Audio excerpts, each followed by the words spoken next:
আল্লাহ রাব্বুল আলামিন বলেন, আলাম নাজআল লাহু আইনাইনি ওয়া লিসানান ওয়া শাফাতাইনি ওয়া হাদাইনাহুন নাজদাইন। বান্দা, আমি তোকে কত সুন্দর টানা টানা দুইটা চক্ষু দিলাম, সুন্দর দুটি ঠোঁট দিলাম, এমন সুন্দর করে বানাইছি বান্দা কোনো দিকে তাকাতে হবে না, তুই তোর নিজের দিকে তাকায় দেখ। কোনো কিছু আমি বাদ দেই নাই, সব আমি পরিপূর্ণ করে তোর মধ্যে আমি দিয়ে দিয়েছি বান্দা। তুই অনায়াসে আমার প্রশংসায় পঞ্চমুখ হয়ে বলবি আলহামদুলিল্লাহি রাব্বিল আলামিন। এই চোখ দিয়েছেন কে? চোখের মধ্যে পানি দিয়েছেন কে? এই পানিকে বের করার জন্য পেছনে মেশিন লাগায় দিয়েছেন। কারণ যে পানিটা আল্লাহ রাব্বুল আলামিন চোখে দিয়েছেন সেই পানি হচ্ছে লবণ পানি। কি পানি বলেন? লবণ পানি। একই দেহ, চোখের পানি লবণ, আবার জিহ্বার চতুর্দিকের যে পানিগুলো আছে, যে লালাগুলো আছে, এটা হলো স্বাদহীন। পাইনসা করে দিয়েছেন। পাইনসা বোঝেন তো নাকি? আমার কথার সঙ্গে মিলছে? তাহলে তো ঠিকই আছে, মাশাআল্লাহ। আমার কথা বুঝতে কষ্ট হচ্ছে না তো? চোখের পানি লবণ করলেন, জিহ্বার চতুর্পার্শ্বে লালাগুলো পাইনসা করে দিলেন, স্বাদহীন করে দিলেন। আবার কানের ভিতরে কিছু ময়লা আছে, এই ময়লা কিন্তু আল্লাহ দিয়ে দিয়েছেন। এই ময়লারও কিন্তু দরকার আছে। এই ময়লাকে এলাকায় কি বলে? খোল। গরু খায়, এটা কি বলেন? খোল। আচ্ছা, যাই হোক, একটা কিছু তো। এই কানের যে ময়লা আল্লাহ রাব্বুল আলামিন দিয়েছেন, এর মধ্যে কিন্তু আবার স্বাদটা ভিন্ন। চোখেরটা লবণ, ভিতরেরটা গালের চতুর্দিকে, জিহ্বার চতুর্দিকে হলো স্বাদহীন করেছেন। আর কানের যে ময়লা, এটা করে দিয়েছেন কি বলেন? তিক্ত করে দিয়েছেন, তিতা করে দিয়েছেন। কেন তিক্ত করে দিয়েছেন? বান্দা যখন ঘুমের মধ্যে চলে যাবে, হঠাৎ করে যদি কোনো পিঁপড়াও যদি কানের মধ্যে ঢুকে যায়, যখন সে ভিতরে গিয়ে যখন স্বাদ না পেয়ে যখন তিক্ত অনুভূত হবে, তখন আস্তে করে বের হয়ে মনে মনে চিন্তা করবে এটা বেলাইন পথ, এই পথে আমার এসে কোনো লাভ নাই।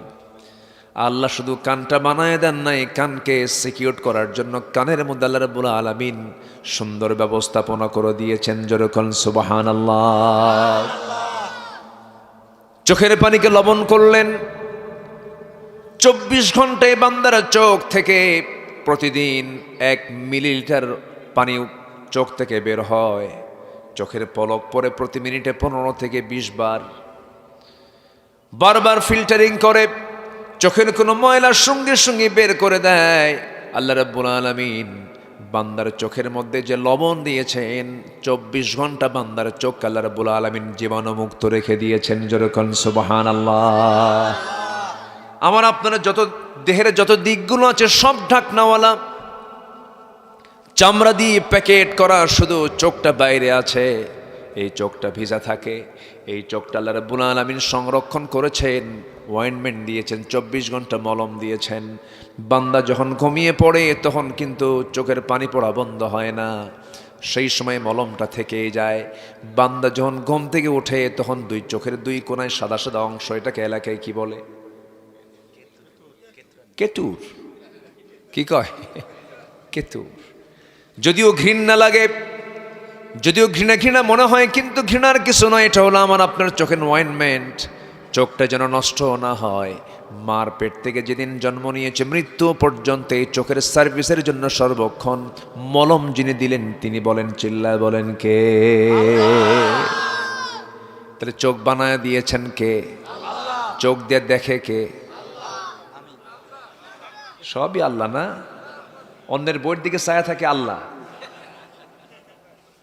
কি কষ্ট পাচ্ছেন নাকি আপনারা? হুজুর আবেগে কইছি, ঝোঁকে কইছি। চোখ বানায় দিয়েছেন আল্লাহ, কিন্তু চোখটা দিয়ে দেখে কে? বান্দা চোখ দিয়ে দেখে। এজন্য চোখের ব্যাপারে আল্লাহ রাব্বুল আলামিন বলছেন, বান্দা চোখ তো আমি দিলাম, কিন্তু আমি যে চোখটা বানায় দিয়েছি এই চোখ দিয়ে সব কিছু দেখা যাবে না। নিজ স্ত্রীর দিকে তাকাও তৃপ্তি ভরে, অপলক নেত্রে চেয়ে থাকো। তুমি নারী চেয়ে থাকি, সে মোর কি অপরাধ? কবি নজরুল কইছে না, তুমি নারী তাই চেয়ে থাকি সে মোর কি অপরাধ, নিজের বউয়ের দিকে তাকে আপনি চেয়ে থাকেন কোন অপরাধ হবে না, কিন্তু অন্যের বউ না নিজের বউ, বলেন বলেন বলেন বলেন, এটা যেন মনে থাকে।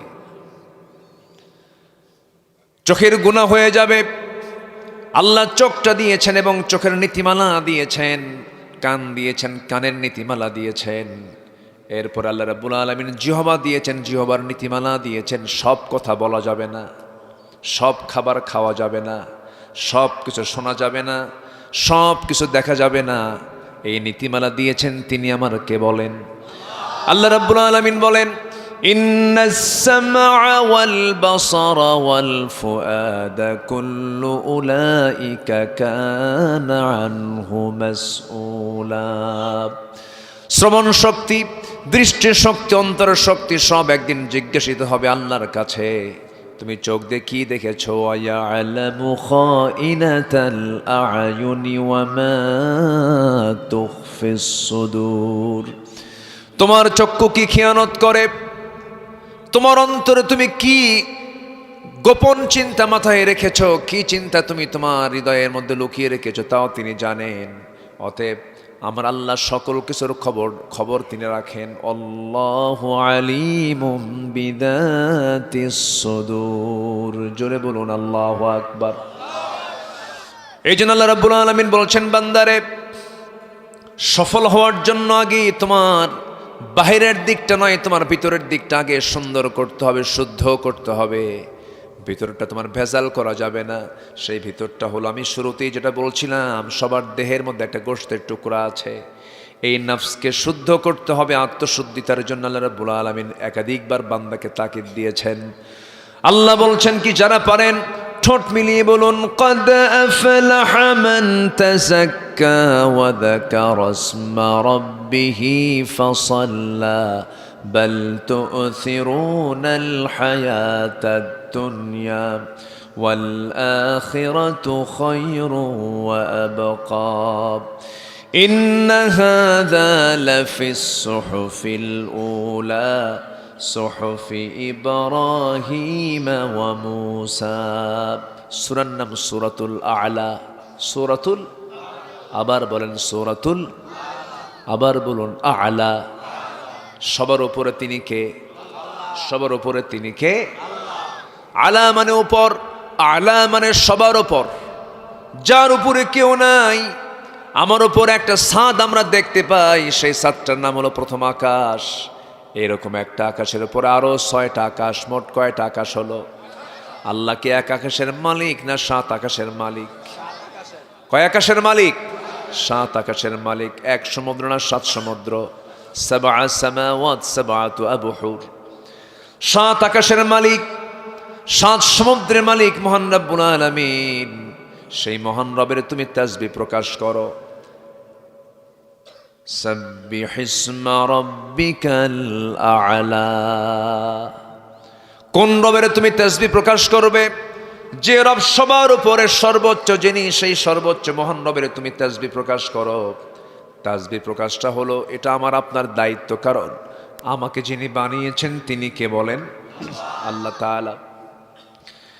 তাসবিহ ধাতু থেকে, তাসবিহ শব্দটার অর্থ হলো কোনো কিছুকে সকল অপূর্ণতা, সীমাবদ্ধতা, দুর্বলতা, মানবিক কল্পনা থেকে সম্পূর্ণ পবিত্র ঘোষণা করা। এখানে এটি শুধু সুবহান আল্লাহ উচ্চারণের নির্দেশ নয়, রবের পক্ষ থেকে একটি সুস্পষ্ট ঘোষণা। বান্দা তোমার চিন্তা, বিশ্বাস, অনুভূতি, কল্পনা এবং কর্মে আল্লাহ সম্পর্কে কোনো সীমারোপ করবে না। তিনি সমগ্র সৃষ্টির ভাবনার ঊর্ধ্বে পরিপূর্ণ, নির্ভুল এবং তিনি একমাত্র অসীম। যেরকম সুবহানাল্লাহ। সাব্বিহ ইসমা রাব্বিকা, এটা শুধু তার নাম নয়, সত্তার পরিচয়। রবের তাসবিহ করো মানে হলো, বলা হয়েছে রবের নামের তাসবিহ করো। আরবি বালাগাতের দৃষ্টিতে অত্যন্ত সূক্ষ্ম ইঙ্গিত দেয়, আল্লাহর নামেই এমন পবিত্রতা আছে যে তার নাম উচ্চারণ করাও ইবাদত। এ নামের মধ্যে আছে রুবুবিয়্যাত, পরিচর্যা, লালন পালন, সর্বাঙ্গীন তত্ত্বাবধানের ঘোষণা। এই নির্দেশ বান্দার জীবনের শুরু থেকে শেষ পর্যন্ত প্রতিটি ক্ষেত্রে মহান রবের হুকুম মেনে চলার গভীর একটা আহ্বান, আমার রবকে বলুন, আসতে বলুন, রবকে বলুন, যিনি সকল প্রকার দুর্বলতা, অক্ষমতা, অপূর্ণতা, অযোগ্যতা থেকে সম্পূর্ণ মুক্ত, তিনিই তো রব। এবং আলা, যে সূরার নামকরণ করা হয়েছে সূরা আলা, আলা মানে হলো সকল কিছুর উপরে যিনি। শুধু এটা শব্দের উচ্চ নয়, ক্ষমতার দিক থেকে সর্বোচ্চ, মর্যাদার দিক থেকে সর্বোচ্চ, মহত্বের দিক থেকে সর্বোচ্চ, অস্তিত্বের দিক থেকে সর্বোচ্চ তিনি আমার। চিল্লায় বলুন কে? আসতে বলবে না, তিনি কে? আল্লাহ পাক। তাহলে বলুন তো, চেয়ার কি মূলত বান্দার না চেয়ার আল্লাহর? একটা আয়াত আছে আয়াতুল কুরসি, আয়াতুল কুরসি অর্থাৎ চেয়ারের আয়াত, সিংহাসনের আয়াত। একমাত্র ক্ষমতা কার নয়, একমাত্র ক্ষমতা চেয়ার একমাত্র কার? কিন্তু গোটা দুনিয়াতে সবচেয়ে ক্রাইসিস কিসের এখন বলেন তো? এই চেয়ার। এখন আমাদের দেশেও কি ক্রাইসিস চলতেছে বলেন? চেয়ার নিয়ে। এই যে শুরু হয়েছে 54 বছর ক্ষমতার চেয়ারে অনেকে বসছে, অনেকে চলে গেছে। সর্বশেষ যারা ছিল মোটামুটি ফেরেশতাই ছিল তো, তাই না? যারা 16 বছর যারা ছিল ফেরেশতা, এই জন্য বললাম কারণ এখন তো ওদেরকে দেখাও যাচ্ছে না, ফেরেশতার মতোই নিখোঁজ, চোখে পড়ে না। 16 বছরের শাসনামলে তারা 28 লক্ষ কোটি টাকা দেশ থেকে পাচার করেছে। বলেন,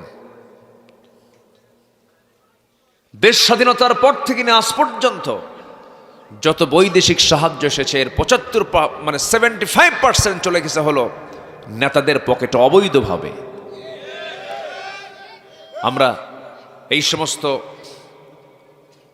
বৈষম্য চিত্র, অনৈতিক চিত্র আমরা আর বারবার দেখতে চাই না। আমরা আগামীতে দেখতে চাই একটি সৎ, যোগ্য, একটি উত্তম নেতৃত্ব আমরা সামনে দেখতে চাই। সবাই রাজি আছেন তো ইনশাআল্লাহ? আল্লাহ কবুল করুন, জোরে বলি আমিন, আরো জোরে আমিন। অনেক কথা আছে, আমাকে সময় দিলে আমি কথা বলবো, কারো কোনো আপত্তি নাই তো? আল্লাহ কবুল করুন, জোরে বলি আমিন। সম্মানিত ভাইয়েরা, আমাদের বাহিরের দিকটা ঠিক তো করবই, তবে ভিতরের দিকটা আগে ঠিক করা দরকার। নফসের প্রবলেম আমাদের সবার মধ্যেই কম বেশি আছে না নাই বলেন তো? আচ্ছা, হিংসা করা, অবৈধ কামনা বাসনা, অবৈধ লোভ, অহংকার, দাম্ভিকতা, এগুলো কিন্তু নফসকে এসে জেগে বসে। এগুলো নফসের হলো ক্যান্সার। এগুলো নফসের কি বলেন তো? ক্যান্সার। এগুলো থেকে নিজেকে পরহেজ রাখার চেষ্টা করতে হবে। আল্লাহ রাব্বুল আলামিন নফসকে শুদ্ধ করার জন্য কোরআনে কারীমের ভিতরে বিভিন্ন পন্থা শিখিয়ে দিয়েছেন। কোনো বান্দা যদি এই পন্থাগুলো অবলম্বন করে তার নফসটা শুদ্ধ হয়ে যাবে। আত্মশুদ্ধিতার জন্য কোরআনে কারীমে আল্লাহ রাব্বুল আলামিন 10টা পন্থা দিয়েছেন। একটা একটা করে আজকে শুনবো। জোরে বলি ইনশাআল্লাহ, আরো জোরে বলি ইনশাআল্লাহ। আল্লাহ রাব্বুল আলামিন বলেন, নফসকে তুমি যদি শুদ্ধ করতে চাও তাহলে আমি তোমাকে পরামর্শ দিচ্ছি, 1 নাম্বার, তুমি খাঁটি মনে তওবা করো। খাঁটি মনে তওবা করো। আল্লাহ রাব্বুল আলামিন সুন্দর করে বলছেন, ইয়া আইয়ুহাল্লাযীনা আমানু তুবু ইলাল্লাহি তাওবাতান নাসুহা عسى ربكم أن يكفر عنكم سيئاتكم ويدخلكم جنات تجري من تحتها الأنهار জোরে বলুন আল্লাহু আকবার। হে ইমানদাররা, তোমরা তওবার মতো তওবা করো, তাওবাতান নাসুহা তোমরা করো। আল্লাহ পাক যখন কোনো বান্দা চোখের পানি ফেলে ফেলে কান্দে তখন আল্লাহ পাক অস্থির হয়ে যান। বান্দা যখন আল্লাহর দিকে 1 হাত আগায় আল্লাহ তার দিকে 10 হাত আগান। বান্দা যখন আল্লাহর দিকে হেঁটে হেঁটে যায় আমার আল্লাহ তখন বান্দার দিকে দৌড়ায় যান। বান্দা যখন ওযু বানায় 2টা হাত ধৌত করলে হাতের সগীরা গুনাহগুলো মাফ হয়ে যায়। মুখমণ্ডল যখন ধৌত করে মুখের সগীরা গুনাহগুলো মাফ হয়ে যায়। বান্দা যখন মাথা মাসে করে মাথার সগীরা গুনাহগুলো মাফ হয়ে যায়। বান্দা যখন দুই পা ধৌত করে দুই পায়ের সগরা গুনাহগুলো মাফ হয়ে যায়। বান্দা যখন আল্লাহকে খুশি করার জন্য কদমে কদমে হেঁটে হেঁটে মসজিদের দিকে রওনা দিয়ে দেয়, কদমে কদমে তার আমলনামায় নেকি লেখা শুরু হয়ে যায়। বান্দা যখন নামাজে দাঁড়ায়, আল্লাহ বান্দার সামনে দাঁড়ায় যান। বান্দা যখন একটা করে আয়াত শেষ করে আমার আল্লাহ সেই বান্দার আয়াতের উত্তরটা দিয়ে দেন, আলহামদুলিল্লাহ রাব্বিল আলামিন, হামিদানি আবদি আর রহমানির রহিম, আথনা আলাইয়া আবদি, মালিক ইয়াউমিদ্দিন, মাজ্জাদানি আবদি, ইয়াকা না'বুদু ওয়া ইয়াকা নাস্তাঈন, হাযা বাইনি ওয়া বাইনা আবদি। বান্দা তুই আমার কাছে কি চাস, প্রাণ খুলে চা। বান্দা যখন কেঁদে কেঁদে হিদিনাস সিরাতাল মুস্তাকিম থেকে ওয়ালাদ-দাল্লিন পর্যন্ত যখন বলে, আল্লাহ বলেন বান্দারে নামাজের মধ্যে এতক্ষণ ধরে তুই যা যা চাইলি সমস্ত চাওয়া আমি কবুল করে নিলাম। বান্দা যখন সেজদায় চলে যায়, আল্লাহ ফেরেশতাদেরকে ডাক দিয়ে বলেন, ও ফেরেশতারা দেখ, এই সমস্ত বান্দাগুলো আমাকে দেখে নাই, জান্নাত জাহান্নাম দেখে নাই, কোরআন হাদিসকে বিশ্বাস করেছে। এই সমস্ত বান্দারের তামাম জিন্দেগির গুনাহগুলো মাফ করে এই সমস্ত বান্দার জন্য আমি আল্লাহ জান্নাত বরাদ্দ দিয়ে দিলাম। আমার বন্ধুগণ, তওবা করব কার কাছে? তওবা যদি কবুল হয়ে যায়, আত-তাইবু মিনাজ যামবি কামান লা যামবা লাহ, যার তওবা কবুল হয়ে যায় তার পূর্বের জীবনে কোনো গুনাহ থাকে না। এই জন্য তওবার মতো আমরা তওবা করব। সবাইকে রাজি আছেন? তাহলে নফসকে শুদ্ধ করার জন্য এক নম্বর কাজ হলো আমরা তওবা করব, একবার না বারবার। আসতে কবেন না, একবার না বারবার। তুবু ইলাল্লাহ ফাইন্নী আতুবু ফিল ইয়াওমি মিআতা মাররা। রাসূল বলেন তোমরা আল্লাহর কাছে তওবা করো, আমি রাসূল সারাদিন 100 বারেরও বেশিবার তওবা করি। আমার নবীজি চোখের পানি ফেলে ফেলে কাঁদতেন, তওবা করতেন ঘন ঘন। কিন্তু আমার দেশে কিছু লোক আছে যাদের জীবনে কোনো গুনাহ নাই, ফেরেশতাও ফেল। টাঙ্গাইলে একটা আছে, টাঙ্গাইলে লতিফ সিদ্দিকী কয়েকদিন আগে বলল যে আমি আমিন কব কেন, আমি আমিন কেন বলবো, আমার তো কোনো গুনাই নাই। দেখছেন, পৃথিবীতে একটা ফেরেশতা দেখে আসবেন টাঙ্গাইলে আছে, ওর কোনো গুনাহ টুনা নাই। আমার দেশে কিছু আমদানি হয়, বুঝলেন, মাঝে মাঝে আমদানি হয়, এগুলো বদমাইশ, ইসলাম নিয়ে কথা বলে, রসুল নিয়ে কথা বলে, বাজে উক্তি করে। এই সমস্ত নাস্তিক চেতনার যারা, আমরা সামনের দিনে এমন একটা আইন দেখতে চাই, যারাই আল্লাহ রসুল কিনে বাজে কথা বলবে, ফাকতুলুহু, হত্যার অর্ডার দেওয়া উচিত তাদের উপরে।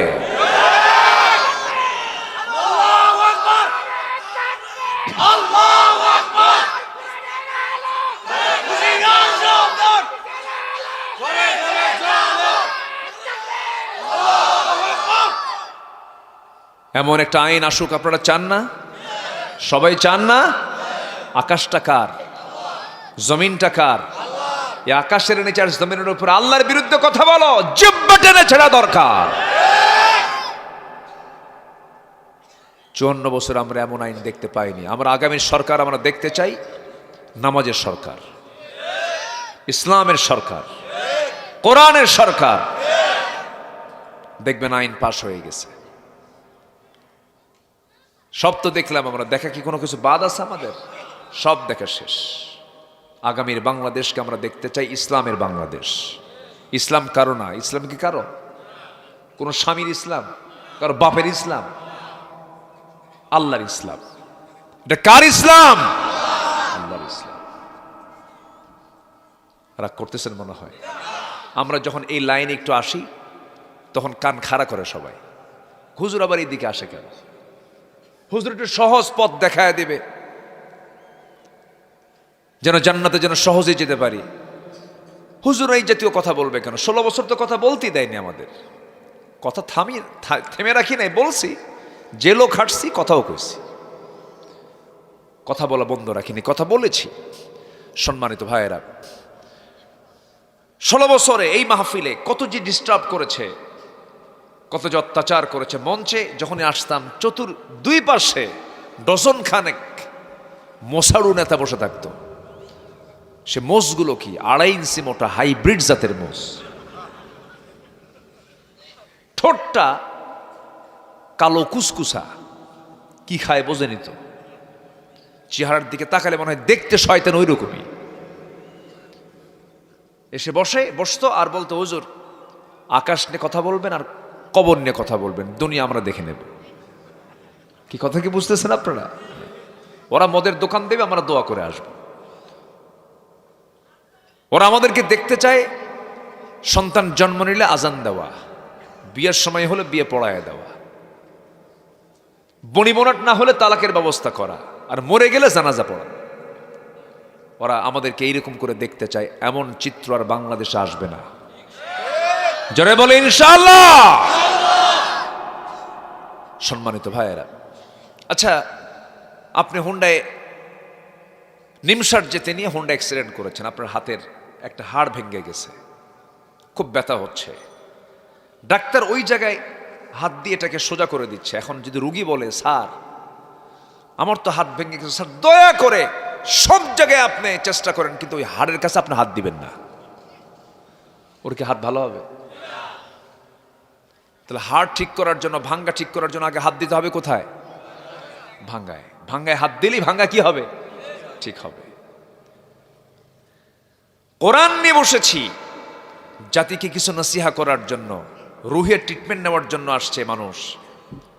তাহলে সমাজের যে রোগগুলো আছে, ওই রোগগুলো না ধরে আমি কোন দিকের কথা বলবো বলেন তো? আমাদের কথা বলার অধিকার আছে না নাই? বলেন তো, আছে না নাই? আসতে বলবেন না, আছে না নাই?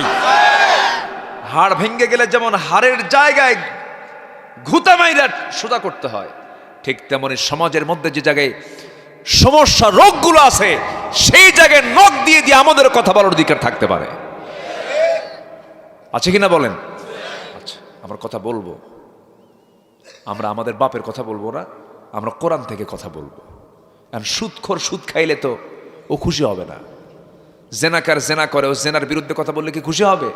খুশি হবে না। সম্মানিত ভাইয়েরা, আমরা খাঁটি মনে তওবা করব কার কাছে? আল্লাহর কাছে। গুনাহ নাই, গুনাহ আছে না নাই বলেন তো? কোন বান্দা এখানে কেউ আছেন যে আমার গুনাহ নাই? গুনাহমুক্ত কেউ আছেন? সবাই গুনার মধ্যে আছি, গুনাহ করে ফেলেছি। হঠাৎ করে গুনাহ হয়ে যাচ্ছে, সঙ্গে সঙ্গে আল্লাহর কাছে মাফ চেয়ে নেব। মাফ কে করে দিবেন বলেন তো? আল্লাহ করে দিবেন। এটা হচ্ছে আমাদের আশার দিক। পরিকল্পিত কোনো গুনাহ করা যাবে না, খাঁটি মনে আমরা তওবা করব। এটা হলো নফসকে শুদ্ধ রাখার জন্য 1 নম্বর উপায়। নাম্বার 2 হলো সালাতের প্রতি আমরা যত্নশীল হব। নামাজের প্রতি আমাদের যত্নশীল, যদি আমরা যত্নশীল হতে পারি, নফসকে শুদ্ধ আমরা করতে পারবো। আল্লাহ রাব্বুল আলামিন সুন্দর করে বলছেন, ক্বাদ আফলাহা মান তাযাক্কা ওয়া যাকারা ইসমা রাব্বিহি ফাসাল্লা। 3 কাজে সফলতা। নাম্বার 1 হলো যারা নফসকে শুদ্ধ করতে পেরেছে, হিংসা মুক্ত হৃদয় বানাতে পেরেছে, উদার চিত্ত বানাতে পেরেছে। জমি কেনে একজন, ঘুম হয় না আরেকজনের। চাকরি একটা ভালো পায় একজন, প্রতিবেশীর ঘুম হয় না। আছে না নাই বলেন? তুমি কি জানো রহিমউদ্দিনের ছেলে ফার্স্ট ক্লাস গেজেট কর্মকর্তা হয়ে গেছে? তুমি কি জানো? হ্যাঁ জানি। তো এটা কেমনে হলো? এটা মেনে নিতে পারতেছি না। আছে কিনা? আসতে কবেন না, আছে না নাই? ও মেনে নিতে পারতেছে না, কেমনে হলো এটা? এই যে হিংসার মানসিকতা, ইমানদার হৃদয়ে কখনো হিংসা আসতে দেওয়া যাবে না। হিংসা মুক্ত হৃদয়ে আমরা গড়ব। কারণ ক্বালা ইয়াকুম ফিল হাসাদ ফাইনাল হাসাদা ইয়াকুলুল হাসানাত কামা তাকুলুন নারুল হাতাব। হিংসা থেকে নিজেকে বিরত রাখো। হিংসার সমস্ত আমলকে নাশ করে দেয়, যেমন করে আগুন কাঠখণ্ডকে জ্বালিয়ে পরে সারখার করে দেয়। আমরা হিংসা মুক্ত জীবন গড়ব। প্রায় একটা উদাহরণ দেই। আগের যুগের মানুষ বিয়ে করতে যেত গরুর গাড়িতে করে, ঘোড়ায় চড়ে, পালকিতে চড়ে বিয়ে করতে যেত। এখন তো গাড়িতে চড়ে যায়। এখন কিসে চড়ে যায়? গাড়িতে চড়ে। আগে কিসে চড়ে যেত? ঘোড়ার গাড়ি, গরুর গাড়ি, পালকিতে। আপনি দাদা যদি কারো বেঁচে থাকে, দাদাকে প্রশ্ন করবেন, দাদা উত্তর দিয়ে দিবে ব্যাপারে। তো এক যুবকের বিয়ে, গ্রামে এক মুরব্বীর ঘোড়া আছে। তো যুবককে বলতেছে, চাচা আমার অমুক দিন বিয়ে, বিয়ে উপলক্ষে আপনার কাছে আসছে ঘোড়াটা চাইতে, ঘোড়াটা কি দেওয়া যাবে? বুড়ো চাচা মেজাজ গরম করে বলতেছে, সবাইরে ঘোড়া দিল, তোরে ঘোড়া দেব না, যা। এই কথা শোনার পর বাড়িতে চলে আসছে। রূপক অর্থে বলছে, আমি বোঝানোর জন্য বলছি। সবে কদরের রাত চলে আসছে। মসজিদে গেছে নামাজ পড়তে, তারাবি পড়ে বেতের পরে তাহাজ্জুদ পড়ে শেষ রাত্রে দুটো হাত তুলে মসজিদের মধ্যে আল্লাহকে লক্ষ্য করে বলছে, আল্লাহ আজকের এই রাত্রিতে আমার জন্য কোনো চাওয়া পাওয়া নাই, আমাকে কিচ্ছু দিতে হবে না আল্লাহ, তুমি আমার কিচ্ছু দিও না, আমার কোনো আফসোস নাই, শুধু একটা তোমার কাছে দোয়া, সেটা হলো ওই বুড়ার যেন ঘোড়া মরে, বুড়ার যেন ঘোড়াটা মরে যায়।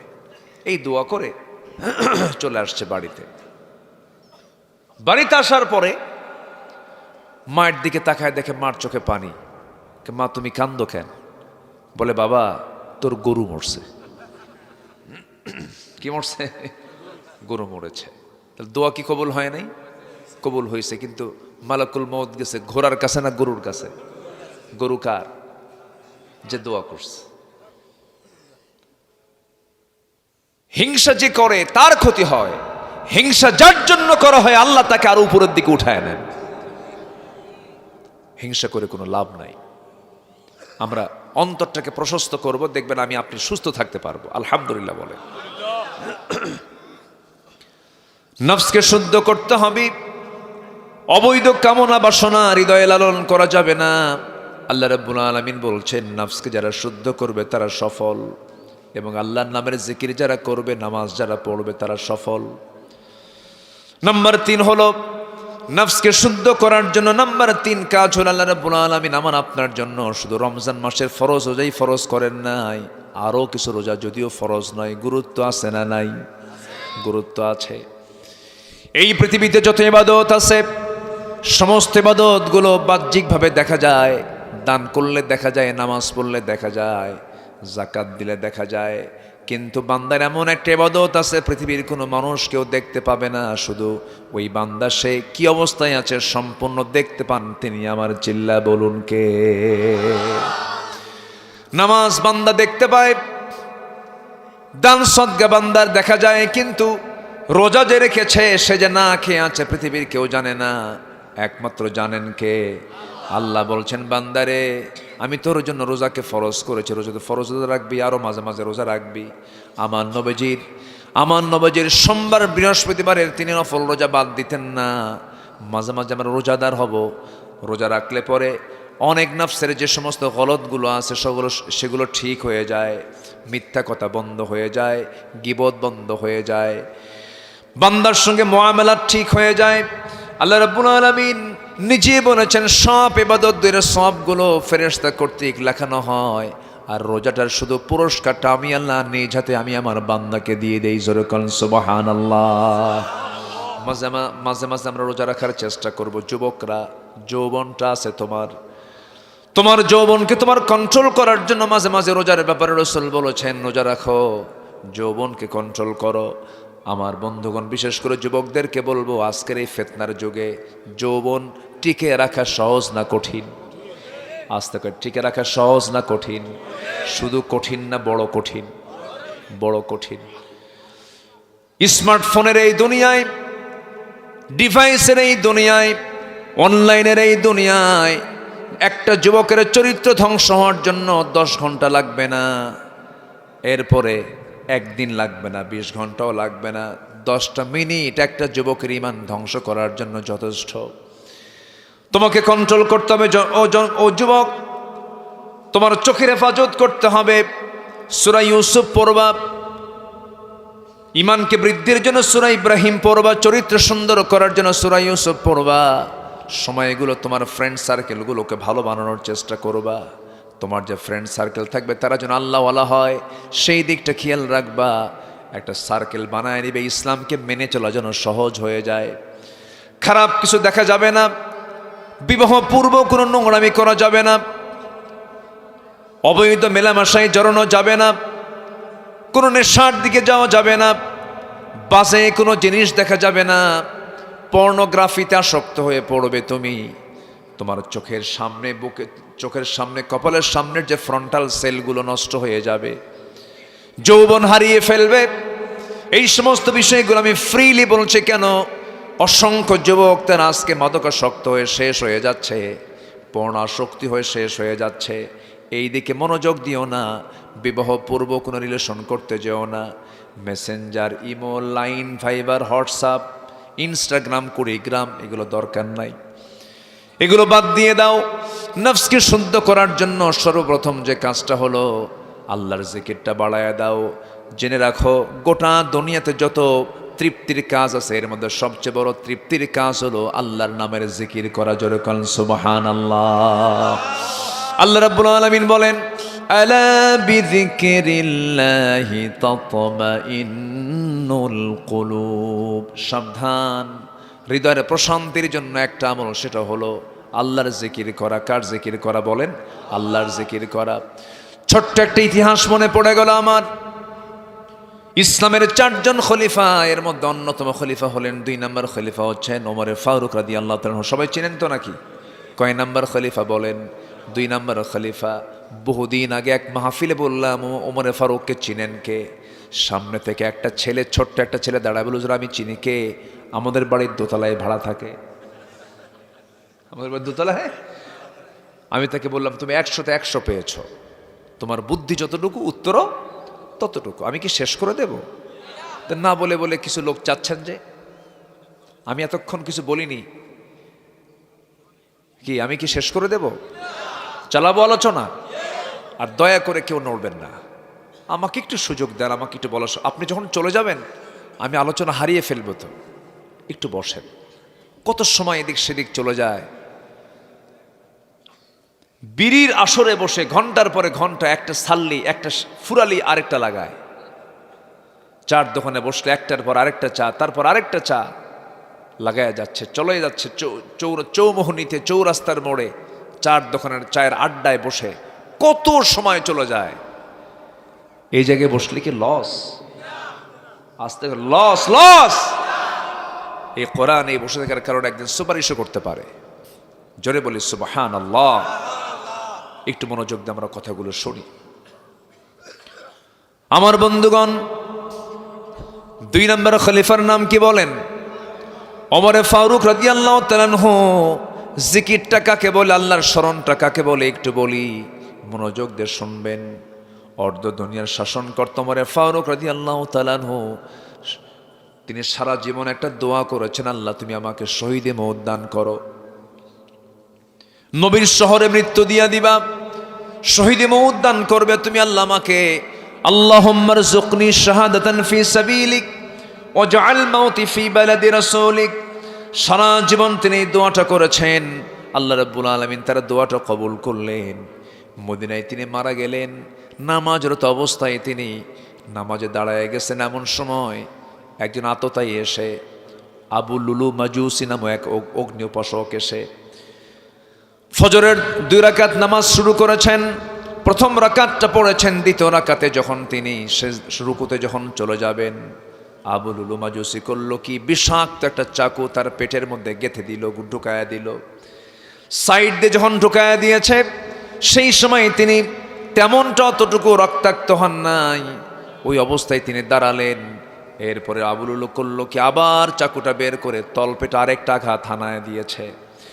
তলপেটে যখন মেরে দিয়েছে, সঙ্গে সঙ্গে ভুঁড়ি, পেট থেকে কিছু অংশ বের হয়ে গেছে। মাটিতে লুটিয়ে পড়লেন, কিন্তু চেহারার মধ্যে কোনো কান্না নাই, চেহারার মধ্যে তার হাস্যোজ্জ্বল ভাব। তিনি মনে মনে বলছেন, আল্লাহ আমি তোমার শুকরিয়া আদায় করছি, আমাকে কোনো মুসলমান আঘাত করে নাই, আমাকে একজন অগ্নি উপাসক, একজন মুশরিক আমাকে আঘাত করেছে। আমি শহীদের দরজা যেন আল্লাহ পাই, তোমার কাছে প্রার্থনা করি। আমার বন্ধুগণ, ওমর ফারুক রাদিয়াল্লাহু তাআলা আনহু রক্তাক্ত অবস্থায় পড়ে গেলেন। এক পর্যায়ে সেন্সলেস হয়ে গেছেন, তার কোনো সেন্স নাই। অনেকক্ষণ ধরে সেন্স যখন নাই, বহুক্ষণ পরে যখন তার সেন্স ফিরে গেল, এমন সময় সেন্স ফিরে পাওয়া মাত্রই তার ছেলে আব্দুল্লাহকে ডেকে বলছে, আব্দুল্লাহ এই দিকে আসো, আমার জন্য পানি আনো তো। সঙ্গে সঙ্গে ছেলে বলছেন, আব্বাজান আপনার জন্য জরুরিভাবে পানির ব্যবস্থা করছি। পানি নিয়ে এসে তার সামনে যখন দেওয়া হলো, ছেলে ভেবেছিলেন আমার বাবুজি পানির অভাবে, তৃষ্ণার কারণে তিনি পানি চাচ্ছেন। যখন তার সামনে পানি দেওয়া হলো, পানি দেওয়ার সঙ্গে সঙ্গে বলছেন, আব্দুল্লাহ তুমি আমাকে পানি দিচ্ছ কিসের জন্য? আপনি পান করেন, আপনি তৃষ্ণার্ত আছেন। সঙ্গে সঙ্গে ওমরে ফারুক বলছেন, কলিজার টুকরা আব্দুল্লাহ, বুঝতে ভুল করেছ। তুমি কি জানো না আমার ফজর নামাজটা এখনো শেষ করতে পারি নাই, আমার ফজর নামাজটা পড়তে হবে, ওযুর পানি দাও। জোরে বলেন সুবহানাল্লাহ। পেটের ভুঁড়ি বের হয়ে গেছে, রক্তাক্ত অবস্থায়। সেই সময় তিনি, তার মনে হয়ে গেছে আমি তো ফজরটা শেষ করতে পারি নাই, ওযুর পানি দিয়ে দাও, নামাজে দাঁড়াবো। আমার বন্ধুগণ, নামাজ পড়লেন তিনি ওই অবস্থায়। কষ্ট করে 2 রাকাত নামাজটা শেষ করার পর এবার বলা হলো, আব্দুল্লাহ কি চিন্তা করছো বলো তো? আব্বা, ডাক্তার ডেকে আনছি, আপনাকে চিকিৎসা করবে। ডাক্তার যখন সামনে দাঁড়ালো, মুস্কি মুস্কি হাসি মেরে বলছেন, আর ডাক্তারকে বলছেন, ডাক্তার চিকিৎসা করে লাভ নাই, নাকের মধ্যে ওমর জান্নাতের ঘ্রাণ পাওয়া শুরু করেছে। মৃত্যুটা অনেকের কাছে আনন্দের। জান্নাত কি পাওয়া যাবে মরার আগে না মরার পরে? বলেন বলেন বলেন বলেন। জান্নাত পাওয়া যাবে কখন? মরার আগে না মরার পরে? তাহলে আসল প্রাপ্তি আমরা যে পাবো, আসল প্রাপ্তিটা মরার আগে না মরার পরে? মরার পরে। তো মৃত্যুকে আমাদের এত মাথায় নেওয়ার দরকার নাই, তো মরে তো যাবই। হাদিস শিখিয়েছে বীরের মতো মরতে হয়। আস্তে কন কেন? বীরের মতো মরতে হয়। শরীফ ওসমান হাদি এটা ধূমকেতু, একটা আশার আলো, মুকুটহীন এক সম্রাটের নাম। সে চিনে গেছে, সে আমাদেরকে জাতিকে চিনিয়ে দিয়েছে আমার দেশের শত্রু কারা। দাদাদের দাদাগিরি, আধিপত্যবাদের বিরুদ্ধে লড়াই করেই সে শহীদ হতে, সেই শহীদের মর্যাদা নিয়ে দুনিয়া থেকে বিদায় নিয়েছে। সম্মানিত ভাইরা, সম্মানিত বন্ধুগণ, আমরা হাসতে হাসতে মৃত্যুর দিকে যাব, বাতিল শক্তির কাছে মাথা নত করব না। জোরে বলি ইনশাআল্লাহ। সাইয়েদনা ওমর ফারুকের দোয়া কবুল হয়ে গেছে, উনি মনে মনে প্রশান্তি পাচ্ছেন। এক পর্যায়ে বলে ফেললেন, ও আব্দুল্লাহ, চিকিৎসক দিয়ে কোনো কাজ হবে না। এবার চিকিৎসক বলতে, আমিরুল মুমিনিন, এই 1 গ্লাস দুধটা আপনি পান করুন, বিসমিল্লাহ বলে সেবন করুন। তাকে দুধের গ্লাস যখন দেওয়া হলো, তিনি বিসমিল্লাহ বলে দুধ 1 গ্লাসটা পান করলেন, কিন্তু 1 ফোঁটা দুধও পেটে থাকলো না, সব ভুঁড়ি দিয়ে বের হয়ে গেল নিচ দিয়া। যখন নিচ দিয়ে যখন দুধ বের হয়ে গেছি, সঙ্গে সঙ্গে ডাক্তার ইন্নালিল্লাহ বলে বলছে, আমার চিকিৎসার প্রক্রিয়া শেষ, আমি আর পারলাম না। আস্তে করে করলেন কি, ডাক্তার যখন ঘর থেকে বের হয়ে যাচ্ছিল, সেই ডাক্তারের পাজামার কাপড়টা গিরার নিচে চলে গেছে। ওই সময়ও তিনি আস্তে করে ডাক দিয়ে বলছে, ডাক্তার এইদিকে আসো, একটা হাদিস শুনে যাও। আল্লাহ রাব্বুল আলামিন কিয়ামতের দিন ওই সমস্ত বান্দার দিকে তাকাবেন না যাদের পাজামার কাপড় গিরার নিচে চলে যায়। দেখুন, মৃত্যুর কোলে ঢুলে পড়ছেন, অথচ কি সচেতনতা দিনের ব্যাপারে, ইমানের ব্যাপারে। জোরে বলেন সুবহানাল্লাহ। আমার বন্ধুগণ, ওমরে ফারুক রাদিয়াল্লাহু তাআলা আনহু যে কোনো সময় দুনিয়া থেকে বিদায় নেবেন, সন্তানদেরকে ওসিয়ত করে যাচ্ছেন, সন্তানদেরকে ডেকে ডেকে কথাগুলো শোনায় দিচ্ছেন। এক পর্যায়ে আব্দুল্লাহকে ডাক দিয়ে বলছে, আমার আব্দুল্লাহ এদিকে আসো, আমার বড় শখ আমি আমার নবীর সঙ্গে ঘুমাবো। আমার ভাই আবু বকর নবীর পাশে ঘুমাচ্ছেন, একসঙ্গে তাদেরকে দাফন করা হয়েছে। আমার বড় শখ আমি নবীর সাথে ঘুমাতে চাই, কিন্তু জায়গা তো আমার নয়, জায়গা তো আয়েশার। একটু গিয়ে বলো আম্মা জান আয়েশাকে আমার সালাম জানায়া বলো, অবশ্যই যেন আমার এই ব্যবস্থাটা করে দেওয়ার চেষ্টা করে। সে দেবে কিনা তার জায়গাটা, আমি একটু নবীর সঙ্গে ঘুমাতে চাই। তার পক্ষে তার ছেলে আব্দুল্লাহ ইবনে ওমর চলে গেছেন। গিয়ে ওমরে ফারুকের প্রস্তাবনা যখন তার কানে চলে গেছে, তিনি কেঁদে কেঁদে বলছেন, আহারে, অর্ধ পৃথিবীর একজন শাসনকর্তা ওমরের মতো ব্যক্তি আমার কাছে একটা ছোট্ট আবদার করলো, আমি কেমন করে মানা করি? আমি আয়েশা আমার জায়গাটুকু ইসলামের দ্বিতীয় খলিফা ওমরে ফারুককে দান করে দিলাম। জোরে বলেন সুবহানাল্লাহ। আমার বন্ধুগণ, এই প্রসঙ্গ টেনে নিয়ে আসার মূল কারণ হলো, ওই ক্রাইসিস পিরিয়ডও তিনি নামাজ ভোলেন নাই, আল্লাহর জিকির ভোলেন নাই। সফল হওয়ার জন্য, আত্মশুদ্ধিতার জন্য সবচেয়ে বড় প্রয়োজন হলো নফসকে আমরা শুদ্ধ রাখার চেষ্টা করব। জোরে বলি ইনশাআল্লাহ, আরো জোরে বলি ইনশাআল্লাহ। আমার বন্ধুগণ, তিনটা চলে গেছে। নাম্বার 1 হলো আমরা তওবা করব। নাম্বার 2 হলো নামাজের ব্যাপারে আমরা যত্নশীল হব। নাম্বার 3 হলো সিয়াম সাধনায় নিজেকে নিয়োগ দেব। মাঝে মাঝে রোজা রাখবো। রোজা রাখলে পরে কথা কন্ট্রোল হয়, খাবার কন্ট্রোল হয়, সব কিছু কন্ট্রোল হয়ে যায়। আল্লাহ পাক ফরজ রোজার পাশাপাশি মাঝে মাঝে নফল রোজাও রাখার তৌফিক দান করুন। জোরে বলি আল্লাহুম্মা আমিন। নাম্বার 4 হলো ওই সমস্ত বান্দা কখনো তার নফস কখনো দুর্বল হবে না। আত্মশুদ্ধিতার জন্য 10টা পন্থার মধ্যে নাম্বার 4 হলো আল্লাহর নামের জিকির করা। কার নামের জিকির করা বলেন? আল্লাহর নামের জিকির করা। আয়াতটা আমি কিছুক্ষণ আগে বলেছি। আল্লাহ রাব্বুল আলামিন বলেন, আল্লাযীনা আমানু ওয়া তাতমাইন্নু কুলুবুহুম বিযিকরিল্লাহ আলা বিযিকরিল্লাহি তাতমাইন্নুল কুলুব। জোরে বলুন আল্লাহু আকবার।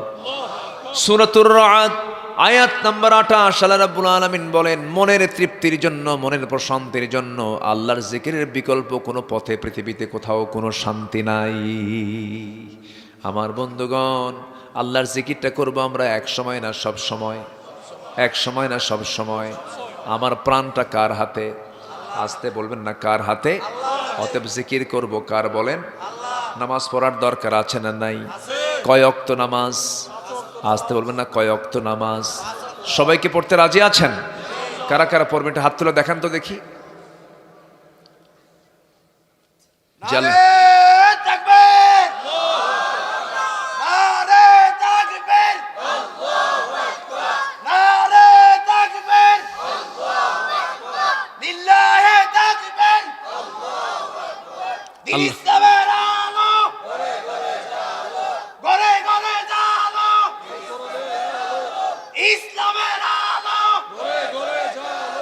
আল্লাহ কবুল করুন। জোরে বলে আমিন, আরো জোরে আমিন। গ্রামের নাম কি?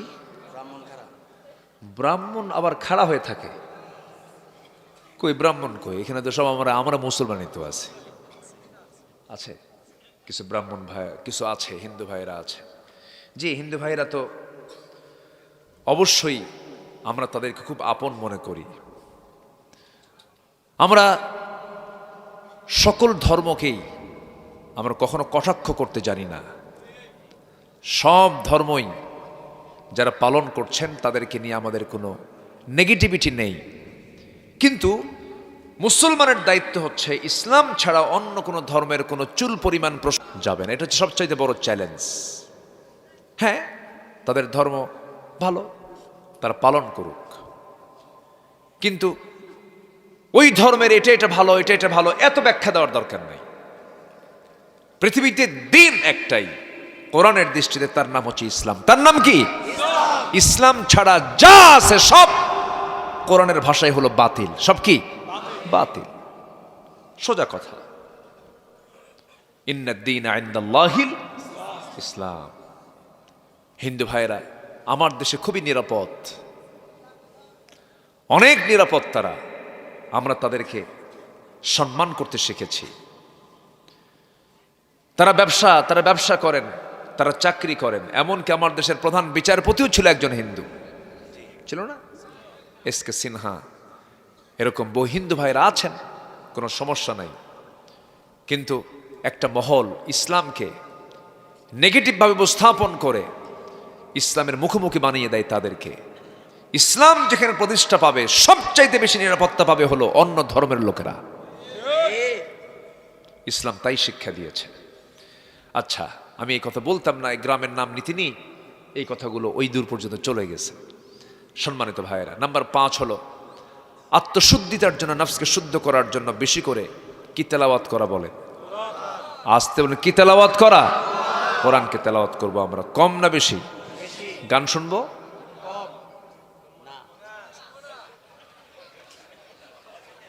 গান শুনবেন? এ তো লক্ষণ খুব খারাপ দেখতেছি। গান কমও শোনা যাবে না, বেশিও শোনা যাবে না, শোনাই যাবে না। অশ্লীলতার কোনো কাছে ধারে পাশে ইমানদার যেতে পারে না। আমরা গানের দিকে যাব না, জোরে বলি ইনশাআল্লাহ। কত যে বিচিত্র মানুষ আমার দেশে, হজে যায় আবার মঞ্চে নাচে, আছে কিনা বলেন? মুখে দাড়িও আছে, মুখে দাড়ি থুইয়া মঞ্চে নাচে। একই ব্যক্তি মাহফিল কমিটির সভাপতি, আবার একই ব্যক্তি হলো যাত্রা কমিটির সভাপতি। একই ব্যক্তি, কিন্তু শয়তান কয় আমিও তোর মতো শয়তান না। কথা বলেন? কারণ শয়তান তো এক সাইডেই থাকে, ওর তো ভালো কাজের সঙ্গে সম্পর্ক নাই। আর এ ভালো দিকও থাকে, খারাপের দিকও থাকে। মানে এটা এত নষ্ট যে শয়তান এত নষ্ট না। এটা হচ্ছে মুনাফিক চক্র। এগুলো কি বলেন তো? মুনাফিক চক্র। একটা আলোচনা আছে আমার ইবাদত কবুলের অন্তরায়। ইবাদত কবুল হওয়ার জন্য কি কি শর্ত, এর মধ্যে 1 নম্বর শর্ত হলো মুনাফিকে বাদ দিতে হবে। আজকে আমি যেহেতু ওই সাবজেক্টে যাচ্ছি না, আমি আমার লাইনটা ধরি, আমি আস্তে আস্তে শেষের দিকে চলে যাব। 10টা হচ্ছে আত্মশুদ্ধিতার পথ, এর মধ্যে 5 নম্বর চলছে হলো সম্পর্ক বৃদ্ধি করব কোন কিতাবের সাথে? কোন কিতাবের সাথে? এটা হচ্ছে গাইডলাইন। এটা কি লাইন বলেন তো? গাইডলাইন। এটাকে সাথে নিয়ে চলবেন, কেউ আপনাকে পথভ্রষ্ট করতে পারবে না। কোরআনটাকে নিয়ে সুন্দর করে স্টাডি করব আমরা। সূরা ভিত্তিক স্টাডি করলাম। সূরা বাকারায় কি কি কথা আছে, সূরা আলে ইমরানে কি কি কথা আছে, মাঝে মাঝে আমরা স্টাডি করব। আল্লাহ রাব্বুল আলামিন বান্দাকে বলছেন, বান্দারে তোর কি হলো, তুই কোরআনটা নিয়ে গবেষণা করিস না? আফালা ইয়াতাদাব্বারুনাল কুরআন আম আলা কুলুবিন আকফালুহা। তোমার দিল কি তালাবদ্ধ হয়ে আছে নাকি? কোরআনটা নিয়ে কেন গবেষণা করো না? দুঃখে বুকটা ফেটে যায়। আজকের স্বাধীনতার 54 বছর চলে, শিক্ষা মন্ত্রণালয় ছিল, সব কিছু ছিল, কিন্তু এই জাতি 20 কোটি মুসলমানের ভিতরে মাত্র 40 থেকে 50 লক্ষ মানুষ কোরআনটা পড়তে পারে, আর বাকি বিশাল জনগোষ্ঠী মুসলমান কোরআনটা পড়তেও পারে না। বড় হতাশার দিক এটা। এরকম হতো না যদি এমন কন্ডিশন করে দেওয়া হতো, কোনো মুসলিম যদি কোনো ভাইভা বোর্ডে আসে, যে কোনো পরীক্ষায় তাকে কোরআন থেকে প্রশ্ন করা হবে, কোরআন তেলাওয়াত শোনা হবে, দিন থেকে তাকে প্রশ্ন করা হবে, আপনি সব জায়গায় দিনের পরিবেশ চলে আসতো। কিন্তু কোরআন এবং ইসলামটা কি অপশনাল রেখে দিয়েছে, পড়লেও পারে না পড়লেও পারে, কিন্তু সব শেখার আগে কোরআন শেখা সবার জন্য কি বলেন? আরো জোরে বলেন, সবার জন্য কি বলেন? ফরজ। আমার ভাইয়েরা, আমার বন্ধুগণ, এই জাতিকে ভালো করার জন্য আপনি যত চেষ্টা করেন না কেন, কখনো পারবেন না। আমার নবীও পারেন নাই। যেই যুগে আমার নবীর জন্ম হয়েছিল, যে স্থানে জন্ম হয়েছিল, তাদের চাইতে জঘন্য মানুষ দুনিয়াতে আর সেই সময় দ্বিতীয়টা কেউ ছিল না। সেই জঘন্য একটা জাহেলি সমাজের মানুষগুলোকে একটা সুতার কাঠিতে আবদ্ধ করেছেন, অন্য কিছু তন্ত্রমন্ত্র দিয়ে নয়, আমার নবী এই কোরআন দিয়ে করেছেন। জোরে বলেন সুবহানাল্লাহ, আরো জোরে বলেন সুবহানাল্লাহ। আমার বন্ধুগণ, কোরআন জিরোকে হিরো বানায় দেয়, হিরোকে জিরো বানায় দেয়। জিরো ছিল নম্বরে ফারুক। রসুলকে মারতে যে যায় সে কি হিরো থাকে না জিরো থাকে? জিরো থাকে। কিন্তু রসুলকে মারতে গিয়ে পারলেন না, কোরআন বুঝে শুনে তিনি কোরআনটাকে মেনে নেওয়ার পরে হয়ে গেছেন হিরো। আল্লাহু আকবার বলেন। আমরা কোরআনটা মানবো এক জায়গায় না সব জায়গায়? সব জায়গায়। আমার বন্ধুগণ, ভালো হওয়ার জন্য আমাদের কারো কাছে যাওয়া লাগবে না, আমেরিকার সভ্যতা লাগবে না, ইউরোপের সভ্যতা লাগবে না, কার্ল মার্কস, লেনিন, মাও সেতুং, এই সমস্ত তন্ত্রমন্ত্রের কোনো দরকার নাই, এই সমস্ত ব্যক্তিদের কোনো থিসিস আমার আপনার দরকার নাই। আল্লাহ রাব্বুল আলামিন বাপ হওয়ার জন্য সূরা লোকমান দিয়েছেন, আদর্শ বাপ হয়ে যাও। আমার বন্ধুগণ, লোকমানকে আল্লাহ রাব্বুল আলামিন এত সম্মান দিয়েছেন কেন? চেহারা দেখে নয়, বংশ দেখে নয়। আল্লাহ রাব্বুল আলামিন তার চেহারা, বংশ, অর্থ এগুলো দেখে তাকে আল্লাহ রাব্বুল আলামিন সম্মান দেন নাই। লোকমানকে তো সম্মান দেওয়ার মূল কারণ হলো লোকমান আলাইহিস সালাতু ওয়াস সালামের মধ্যে কিছু নসিহত ছিল সন্তানদের ব্যাপারে, এবং তার কিছু তাকওয়া ছিল। আল্লাহ পাক পছন্দ করে লোকমানের ওয়াজটা পর্যন্ত কোরআনে কপি করে দিয়েছেন। জোরে বলেন সুবহানাল্লাহ। কোরআনে কোট করে দিয়েছেন।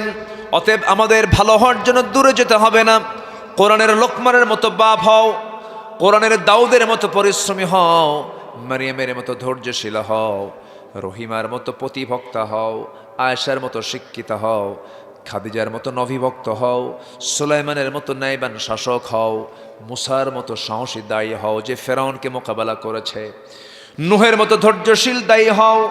দাওয়াত দিতে গিয়ে সেন্সলেস করে ফেলেছে কাফের মুশরিকরা, তাকে মেরে মেরে রক্তাক্ত করে দিয়েছে। ইউনুসের মতো বিপদেও তুমি জাকির হও, জিকির করো লা ইলাহা ইল্লা আনতা সুবহানাকা ইন্নী কুনতু মিনাজ জালিমিন। অসুস্থকে নিয়ামত মনে করো, আদমের মতো পারিবারিক রক্ষণশীল হও, ইউসুফের মতো পবিত্র হও, জেলে যাবার প্রস্তুতি নিয়ে নাও, আসিয়ার মতো হকের পক্ষে অনড় থেকে হাসি মুখে জীবনটা দিয়ে দাও। আবু বকরের মতো দৃঢ়চেতা হও, ওমরের মতো সাহসী হও, ওসমানের মতো ধৈর্যশীল হও, আলীর মতো লড়াকু-বীর হও। সকল বিজয় তোমার হাতে আল্লাহ পাক তুলে দিবেন। আমাদের সব আছে না নাই? আমাদেরকে দূরে যাওয়া লাগবে কোথাও? সব তো আছি আমাদের। কষ্ট হচ্ছে আপনাদের। আমার বন্ধুগণ, তাহলে আল্লাহ রাব্বুল আলামিন বলছেন, বান্দা নফসকে শুদ্ধ করার জন্য আমি তোমাকে কিছু পন্থা শিখিয়ে দিয়েছি। 10টা পন্থার 5 নম্বর পন্থা আমরা শেষ করলাম।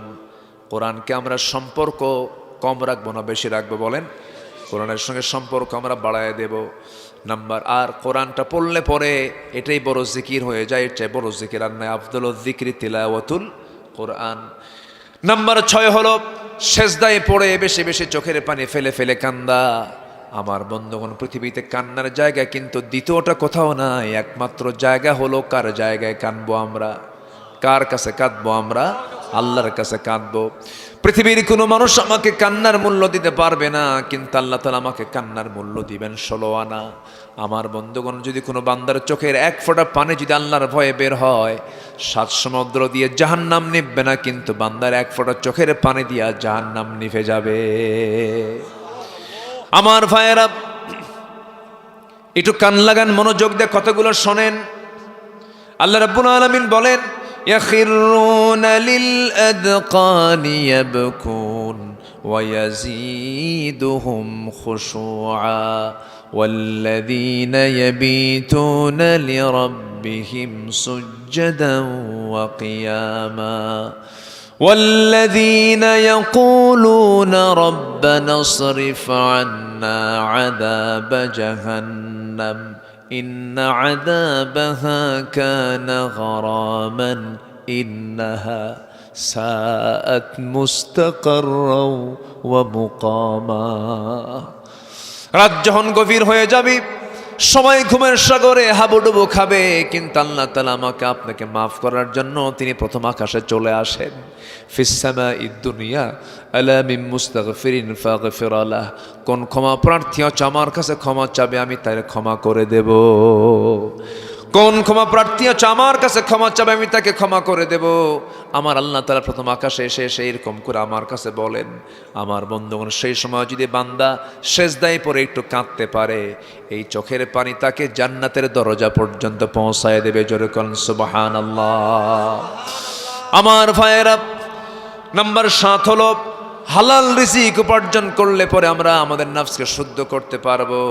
আল্লাহ রাব্বুল আলামিন বলছেন, ইয়া আইয়ুহার রাসূল কুলু মিনাত তাইয়্যিবাতি ওয়া'মালু সালিহান ইন্নী বিমা তা'মালুনা আলীম। জোরে বলুন আল্লাহু আকবার। হালাল রুজি উপার্জন করব আমরা। নাম্বার 8 হলো মিথ্যা এবং গীবতকে বর্জন করব আমরা।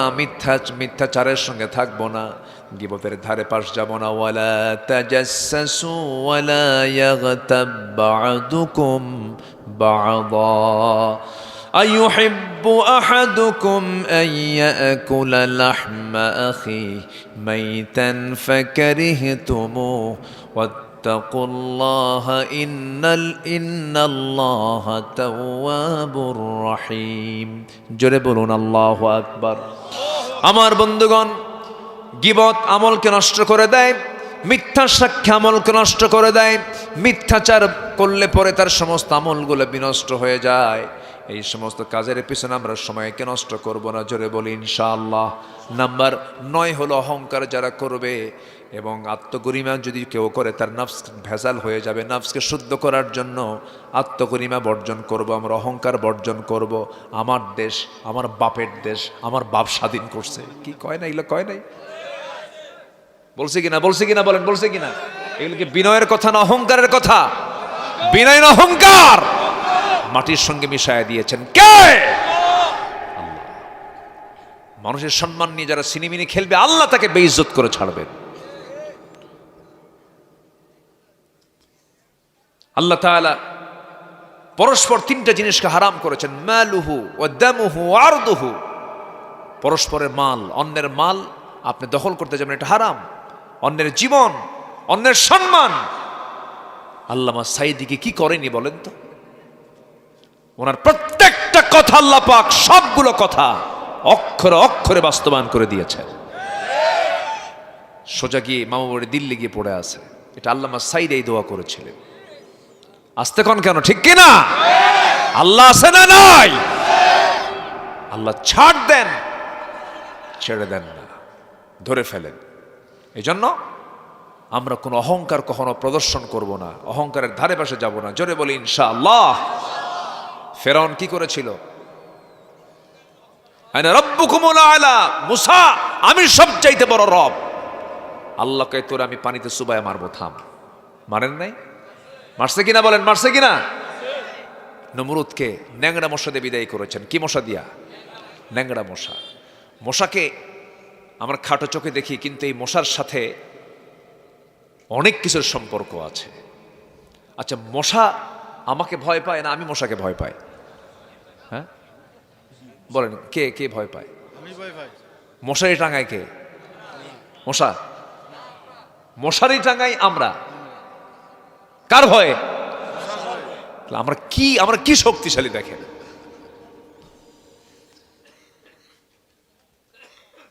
বসেন, অনেক রাত হয়েছে তো, আর ঠান্ডা তো প্রচুর ঠান্ডা, মানে ঠান্ডাটা জেগে আসতেছে, আর নিচে ঠান্ডায় বসে আছেন আপনারা। আমি কষ্ট দিয়ে ফেলতেছি আপনাদেরকে, আমি কষ্ট পাচ্ছেন না তো? আচ্ছা, আর একটু সময়, আর একটা পয়েন্ট আছে, আমি এটা বলি, আমি শেষের দিকে যাব। তো মশা শক্তিশালী না আমি শক্তিশালী? বলেন, মশাই শক্তিশালী? ওরে বাপরে বাপ, এ তো বিশাল ব্যাপার। আচ্ছা, হাতি শক্তিশালী না মানুষ শক্তিশালী? হাতি মানুষকে চালায় না মানুষ হাতিকে চালায়? কি প্যাঁচ লেগে গেল কিন্তু সব দিক থেকে। একটা গোলক ধাঁধার মধ্যে ফেলে দিলাম আপনাদের। চিন্তা করুন, একটা বিশাল আকারের স্থলভাগের সবচেয়ে বড় প্রাণী হাতি। 3 লাখ পীর আছে না? 3 লাখ পীর এদিকে এটা এলাকা আছে, কিন্তু ওখানে কিন্তু 3 লাখ পীরই আছে। 3 লাখ পীর। মানিকগঞ্জে এক মাহফিলে গেছি, বলতেছে হুজুর আপনি যে গ্রামে মাহফিল করতে আসছেন এই গ্রামে কিন্তু 350 পীর আছে। বললাম এত পীর থাকতে আমার দাওয়াত দিচ্ছেন কেন? হুজুর একটাও নামাজ পড়ে না। কি কথা কি বুঝতেছেন আপনারা? আমার দেশে পীর বেশি না এখন মুরিদ বেশি? পীরই বেশি। সালা পীর, তেনা পীর, আউলা পীর, ন্যাংটা পীর, কত কি যা আছে আল্লাহ জানে। নামাজ পড়ে না, জিকির করতে করতে পায়জামা নাই। আছে কি না? যে দরবারে নামাজ নাই সেই দরবার আগুন দিয়ে জ্বালায় দেওয়া দরকার। ভণ্ড ওঠা। খেয়াল করবেন, যে দরবারে নামাজ নাই ওই দরবারের সেজদা হয়। মানুষ মানুষকে সেজদা দেয়, বদমাইশ এগুলো। কুমিল্লার উত্তরে একটু সমস্যা আছে। কুমিল্লার উত্তরাঞ্চলে, ব্রাহ্মণবাড়িয়া এই অঞ্চলে একটু 2-1টা বদমাইশ আছে। আসতে খাবার না আছে না নাই? খাজা দিল কর তাজা, ইসমে জালাল গাজার কলকি খাওয়া হালাল। 2018 সালে আমাকে গ্রেফতার করে নিয়ে জেলখানায় ঢুকায় দিল হাসিনা সরকার। তো ঢুকায় দেওয়ার পর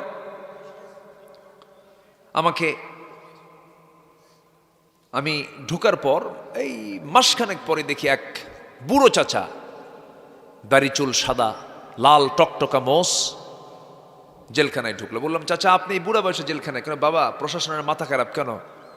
বেহেশতের গাছের বিরুদ্ধে ষড়যন্ত্র চলছে। বেহেশতের গাছ কি? গাজা। জোরে কর নাউযুবিল্লাহ, আর জোরে কর নাউযুবিল্লাহ। নামাজ সবার আগে নামাজ। যে দরবারে নামাজের আগ্রহ নাই ওটা হক দরবার নয়। আমার নবী যে সবার আগে খবর রাখতেন কিসের? বলেন বলেন বলেন বলেন। কিছুক্ষণ আগে 2 নম্বর খলিফার যে ইন্তেকালের কথাটা শুনলেন, উনি সেন্স ফিরেই বলেছেন কি হয়নি, কি হয়নি? নামাজ হয়নি।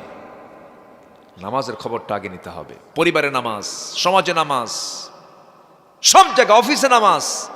নামাজ আছে, সব আছে, নামাজ নাই, কিচ্ছু নাই। ফাকাদ হাদামাদ্দিন। আজকের প্রোগ্রামের প্রধান অতিথি মহোদয় তিনি এসেছেন। আমি আর বেয়াদবি করব না, খুব দ্রুত আমি শেষ করব। উনি কিছু কথা বলবেন, একটু বসুন। খুব কষ্ট দিয়ে গেলাম মনে হয় আপনাদের। সবাই কি নামাজ পড়তে রাজি আছেন? 5 ওয়াক্ত নামাজ কারা কারা পড়বেন দেখি? চিৎকার মেরে বলি, ইয়া আল্লাহ, আমাদেরকে 5 ওয়াক্ত সালাত আদায় করার তৌফিক তুমি আল্লাহ দিয়া দাও।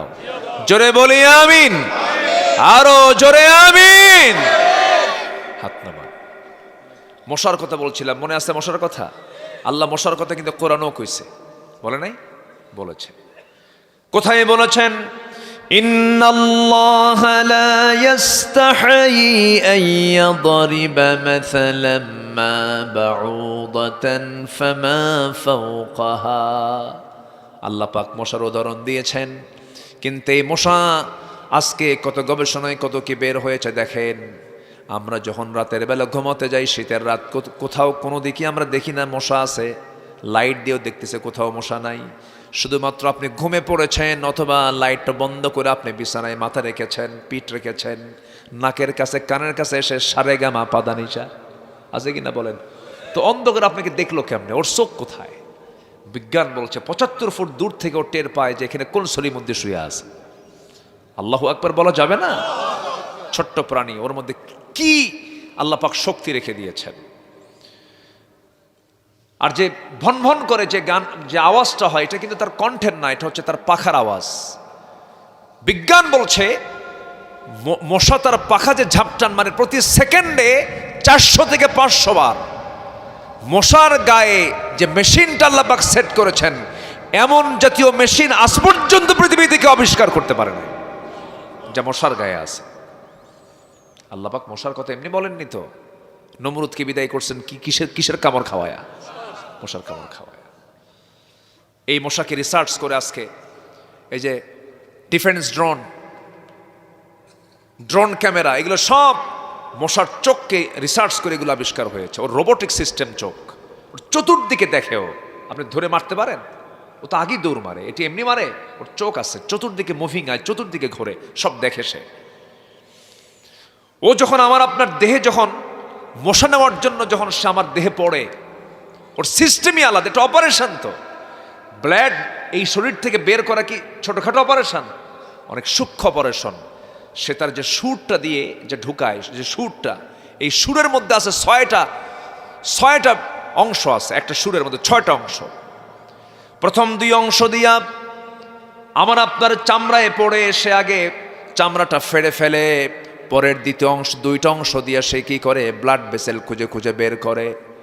পঞ্চম অংশটুকু দিয়ে আস্তে করে সে তার অংশটুকু দিয়ে আমার আপনার যেখানে সে পড়ে চতুর্দিকে কেমিক্যাল নিঃসরণ করে, অ্যানিস্থেশিয়া করার জন্য, অজ্ঞান করার জন্য, যেন সলিমুদ্দিন না টের পায় আমি হুল ফুটায় দিচ্ছি। সুবহানাল্লাহ বলা যাবে না? হুল যেন না, আমি যে হুল ফুটাচ্ছি ও যেন না টের পায়। অ্যানেস্থেশিয়া করে, যারা ডাক্তার তারা বুঝতেছেন, অ্যানেস্থেশিয়া করে চতুর্দিকে অবশ করে ফেলে। এরপরে করে কি? 6ষ্ঠ অংশটুকু দিয়ে সে আস্তে করে সে সিরিঞ্জটা ঢুকায় দিয়া পরিমাণ মতো, সুবিধা মতো সে রক্তগুলো তারা পেটে উঠায় নেয়।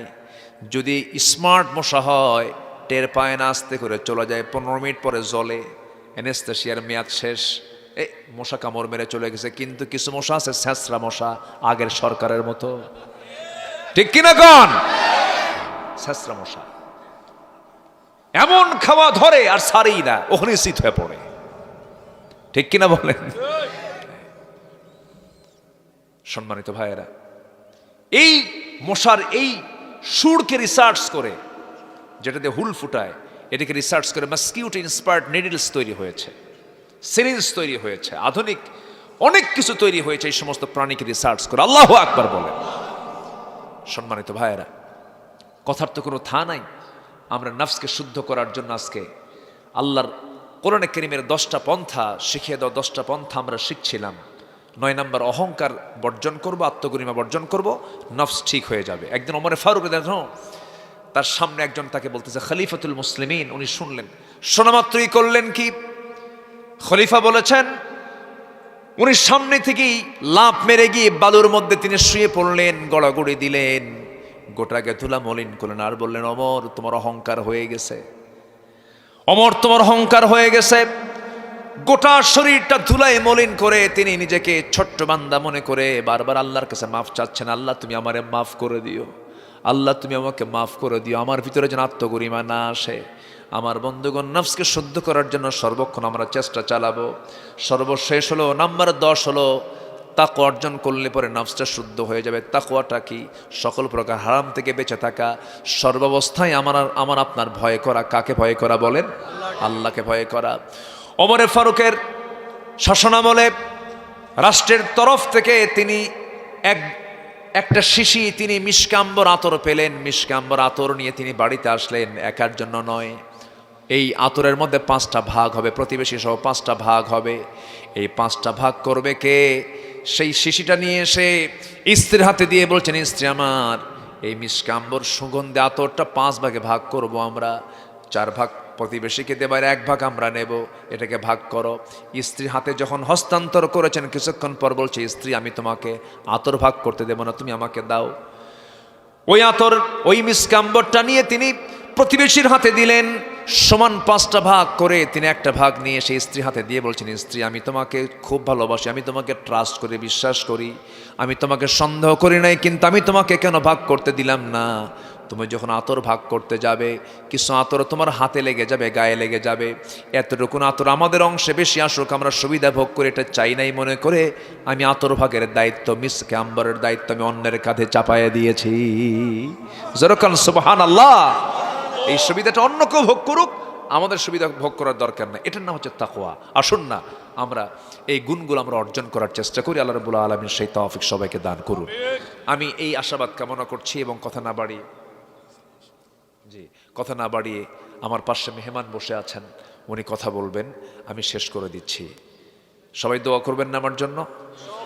সবাইকে দোয়া করবেন আমার জন্য? আমি আপনার জন্য দোয়া করি। হুজুর, আমি বেয়াদবি করে ফেলেছি, আমি আপনাকে বসায় রেখে বেশ কিছু সময় আমি ক্ষেপণ করে ফেলেছি। উনি কিছু কথা বলবেন না? গজল শুনবেন? গজল শুনবেন? আমি গজল পারি, এখানে তো অনেক বড় বড় শিল্পীরা আছে।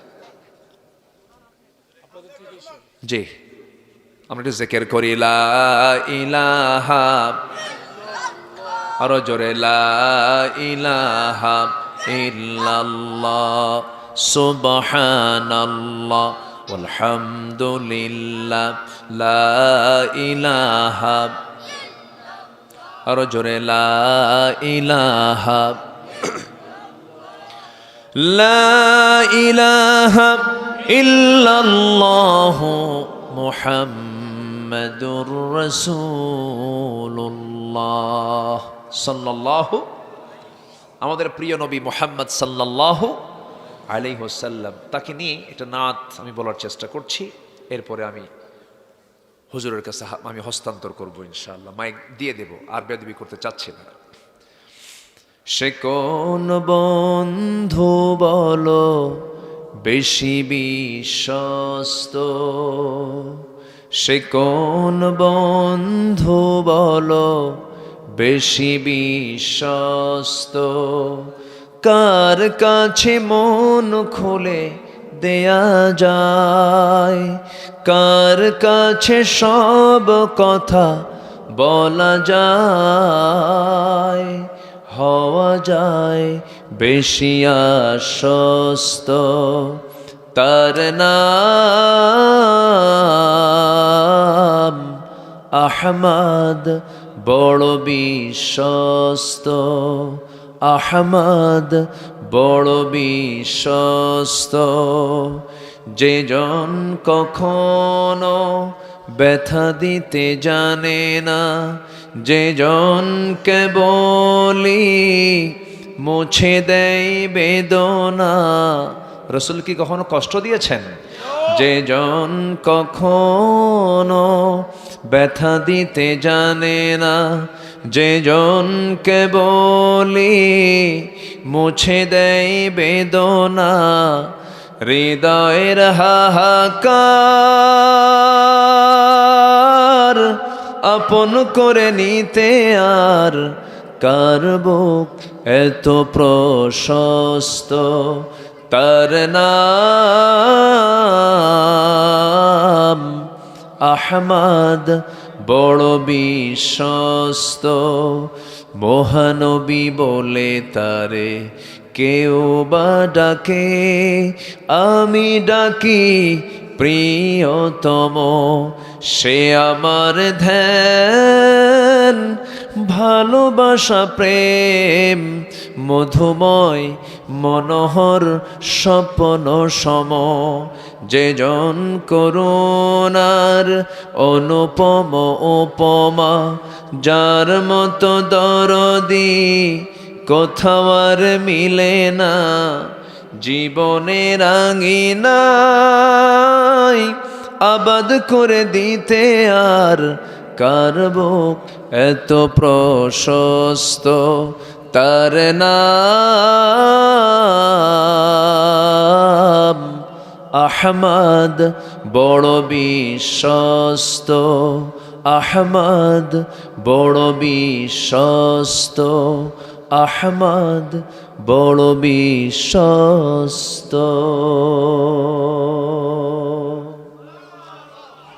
জি, যতটুকুন হয়েছে সুবহানাকাল্লাহুম্মা ওয়া বিহামদিকা আশহাদু